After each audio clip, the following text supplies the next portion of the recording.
2022 সালে যুদ্ধ শুরুর পর থেকে ইউক্রেনের বুকে সবচেয়ে বড় আঘাত হেনেছে রাশিয়া। ইউক্রেনের প্রতিরক্ষা থেকে শিল্প স্থাপনা, রুশ মিসাইল আর ড্রোনে ক্ষতবিক্ষত।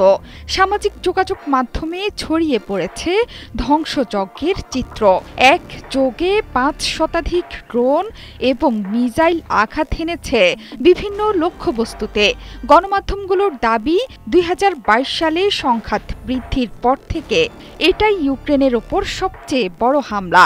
রুশ প্রতিরক্ষা মন্ত্রণালয় বলছে, ইউক্রেনে বিশাল আঘাত হেনেছে তাদের বাহিনী। রাতভর চালানো হামলায় কিনজাল হাইপারসনিক মিসাইল এবং ড্রোন ব্যবহার করেছে সৈন্যরা। এর মধ্যে আছে দূরপাল্লার বিমান, সমুদ্র এবং স্থলভিত্তিক অস্ত্র। হামলার বিষয়টি নিশ্চিত করেছেন ইউক্রেনের প্রেসিডেন্ট ভলোদিমির জেলেনস্কিও। তার দাবি, অন্তত 477টি রুশ বিস্ফোরক বোঝাই ড্রোন এবং বিভিন্ন ধরনের 60টি মিসাইল আঘাত করেছে ইউক্রেনে। এই সুযোগ কাজে লাগিয়ে আবারও পশ্চিমা সমর্থকদের কাছ থেকে আরও বিমান প্রতিরক্ষা ব্যবস্থা সরবরাহের দাবি জানান তিনি। শুধু তাই নয়, রাশিয়ার মিসাইল বহর ঠেকাতে পশ্চিমাদের দেয়া F-16 যুদ্ধবিমানও হারিয়েছে ইউক্রেন। এই ঘটনায় নিহত হয়েছেন বিমানের পাইলট। হামলায় 20টির বেশি রকেট এবং 40টি ড্রোন বিমান প্রতিরক্ষা ব্যবস্থা ভেদ করে লক্ষ্যবস্তুতে আঘাত করেছে। পশ্চিম ইউক্রেনের দ্রোহবিচ শহরের সামরিক প্রশাসনের প্রধান জানিয়েছেন, বিমান হামলায় আগুন ধরে গেছে শিল্প অবকাঠামোতে। এই হামলায় হতাহত না হলেও গুরুত্বপূর্ণ অবকাঠামোর ব্যাপক ক্ষয়ক্ষতি হয়েছে। দ্রোহবিচ আর ক্রেমেনচুকে তেল শোধনাগার কেন্দ্রগুলোই ছিল হামলার লক্ষ্যবস্তু। সবচেয়ে বড় এই মিসাইল আর ড্রোন হামলায় ক্ষয়ক্ষতির ভিডিও প্রকাশ হচ্ছে সামাজিক মাধ্যমে।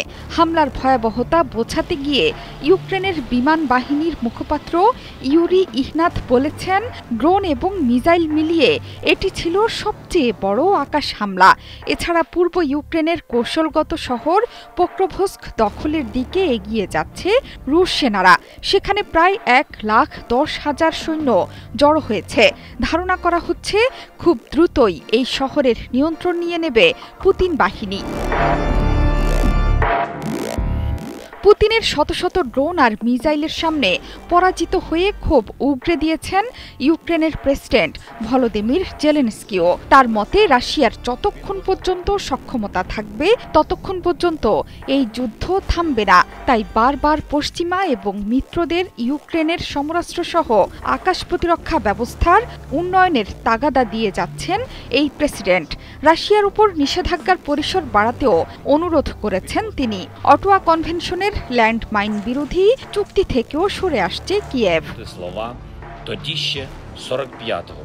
জোহরা চৌধুরী, সেতু, 71।